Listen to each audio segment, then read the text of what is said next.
आणि समाजाला आमची गरज आहे म्हणून कुठल्याही परिस्थितीत या समाजाला आम्ही उघडा पडून देणार नाही.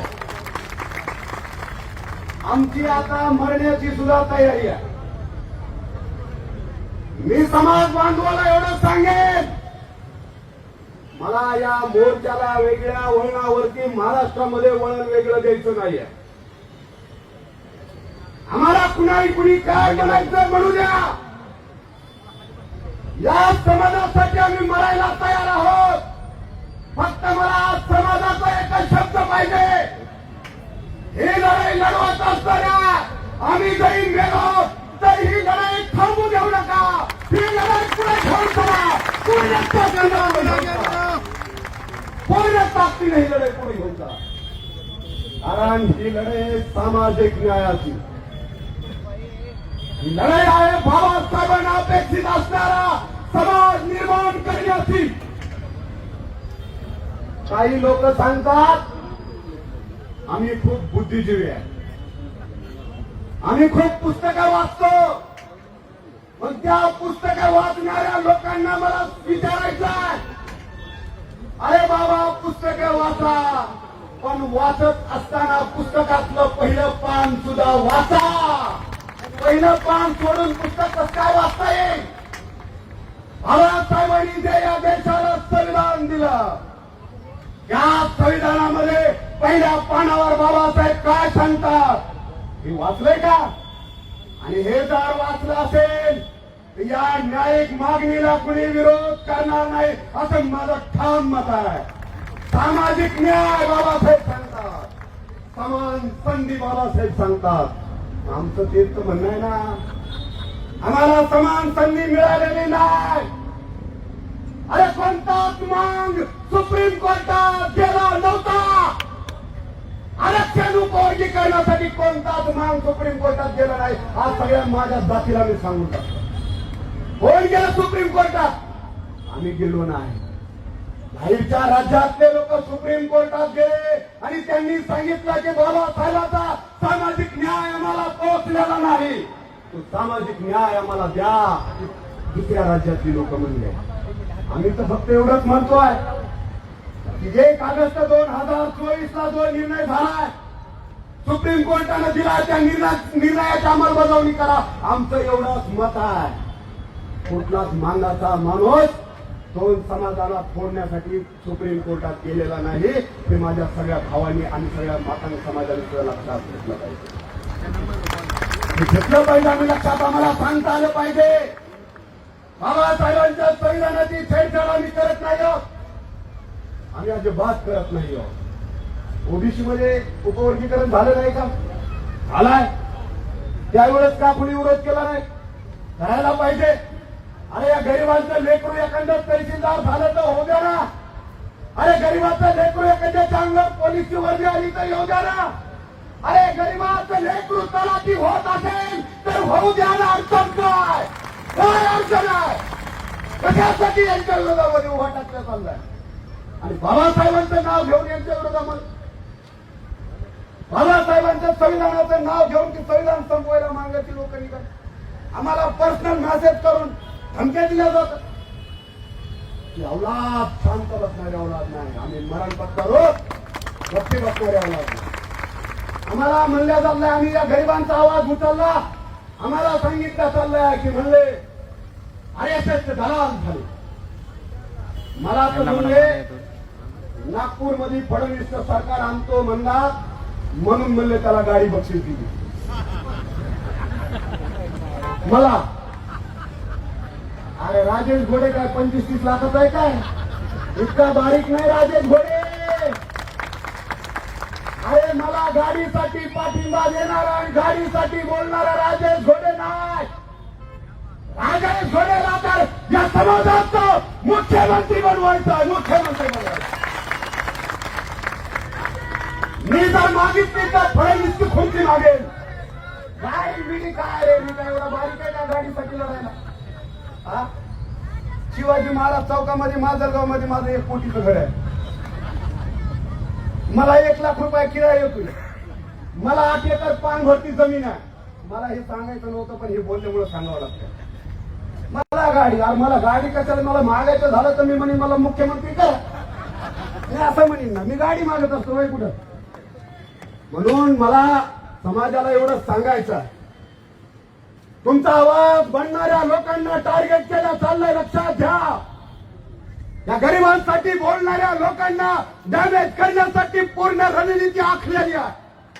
यांना वेगवेगळ्या पद्धतीने बोलून यांना घरात कसं बसवता येईल ही रणनीती पूर्ण तयार झालेली आहे. परंतु माझ्या समाजाला मला एवढंच सांगायचं, आम्ही कुणाचे हस्तात कुणाचे दलाल नाही, आम्ही बाबासाहेब आंबेडकरांचे अनुयायी आहोत आणि इथून पुढचे आंबेडकरी चळवळ. आता मांगाडी त्यांच्या खांद्यावरती घ्या.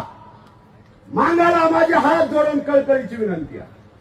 बाबासाहेबांची चळवळ आता तुमच्या खांद्यावरती घ्या आणि तुमच्या सोबत साडी माळी कोळी केली तांबोळी धनगर हटकर महार समार कुमार कैकाडी वडार भील पारधी आदिवासी या संबंध जातीचे एक नोट बांधा. या राज्यात सत्ता पुन्हा आणू शकतो. माझं स्वप्न सत्ता हातात घेण्याचं आहे. आमचं स्वप्न सत्ता हातात घेण्याचं आहे. आरक्षण तर आम्ही घेऊच, सरकारच्या नडीवर पाय देऊन घेऊ, पण आरक्षण घेऊ. मग आम्हाला जर RSSचे भाजपचे म्हणत असतील तर मग मला एक प्रश्न पडतो की आरक्षण उपवर्गीकरणाची सुरुवात 2023 मध्ये झाली. बार्टीचा आवाज 2023 ला आला ना. मग बार्टीचा आवाज 2023 ला आला असेल तर 2023 ला मुख्यमंत्री कोण होता? तर 2023 मध्ये सुरुवात जर आरक्षण उपवर्गीकरणाची झाली असेल तर 2023 मध्ये मुख्यमंत्री होते एकनाथ शिंदे. मग आज आम्हाला फडणवीसचं नाव घेऊन आम्हाला बदनाम केला जात आहे. संघाचं RSSचं नाव घेऊन या गरिबांचा आवाज उचलणाऱ्याला बदनाम केला जात आहे. अरे मग शिंदेच्या काळात सुरुवात झाली असेल तर शिंदेवर कोणी का बोलत नाही याचं उत्तर आम्हाला द्या. का बोलत नाही शिंदेवरती कोणी? का बोलत नाही? युती आघाड्यात म्हणून बोलत नाहीत का? समेट जुळलेलं आहे म्हणून बोलत नाहीत का? अरे मग त्यांच्यावर मी बोला ना. शिंदेनी सुरुवात केली ना तर शिंदेवर सुद्धा बोला. म्हणून माझ्या समाज बांधवाला मला एवढं सांगायचं आहे की सरकार आरक्षण करेल असं तुम्ही सुद्धा म्हणजे असे उरळे की बावळी होऊ नका की सरकार आरक्षण करेल आता आपण शांत आहे. आता आपला हा प्लॅन ए आहे. आपण प्लॅन ए मध्ये चाललेलो आहे. आता प्लॅन बी आपल्याला तयार ठेवावा लागणार आहे आणि प्लॅन बी आम्ही तयार करतो. तुम्ही काळजी करू नका.